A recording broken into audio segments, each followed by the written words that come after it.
যুক্তরাষ্ট্রের বাণিজ্য প্রতিনিধি দপ্তর ইউএসটিআর ঘোষণা করেছে তারা বাংলাদেশ সহ ১৬টি দেশের উপর তদন্ত শুরু করবে। তদন্তের বিষয়ে উৎপাদন খাতে অতিরিক্ত সক্ষমতা বা অতিরিক্ত উৎপাদন। এই ঘোষণার পর তারা আরও ৬০টি দেশের পণ্য উৎপাদনে জোরপূর্বক শ্রমের ব্যবহার পর্যবেক্ষণের কথা জানান।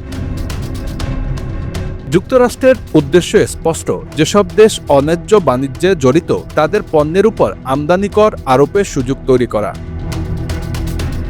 বাংলাদেশ পোশাক খাতে বিশ্ববাজারের অন্যতম রপ্তানিকারক। যদিও দেশটি ৯০-এর দশক থেকে শিশু শ্রম ও জোরপূর্বক শ্রম বন্ধে কঠোর আইন প্রয়োগ করছে, তবুও যুক্তরাষ্ট্রের তালিকায় বাংলাদেশের নাম এসেছে।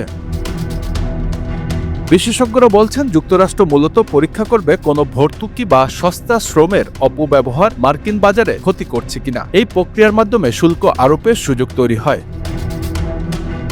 প্রতিটি দেশকে ১৭ মার্চের মধ্যে লিখিত জবাব দিতে হবে। মে মাসের প্রথম সপ্তাহে শোনা হবে। যদিও কোনো দেশের পণ্য অতিরিক্ত উৎপাদন বা জোরপূর্বক শ্রমের কারণে মার্কিন ব্যবসাকে ক্ষতি করে, যুক্তরাষ্ট্র প্রক্রিয়ামূলক ব্যবস্থা নিতে পারে। এর মধ্যে আমদানি কর আরোপ অন্যতম। তদন্তের উদ্দেশ্য শুধু বাণিজ্য সুরক্ষা নয়, বরং বৈশ্বিক বাজারে ন্যায্য প্রতিযোগিতা নিশ্চিত করাও।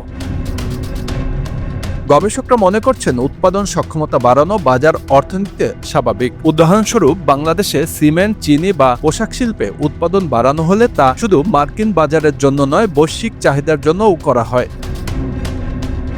অর্থনীতিবিদদের মতে, যুক্তরাষ্ট্রের এই ধরনের পদক্ষেপ মূলত তাদের স্বার্থ নিশ্চিত করতে। তবে এটি বাংলাদেশের জন্য স্বস্তির বিষয় নাও হতে পারে, কিন্তু আলোচনার মাধ্যমে বাংলাদেশের স্বার্থ রক্ষা করা সম্ভব।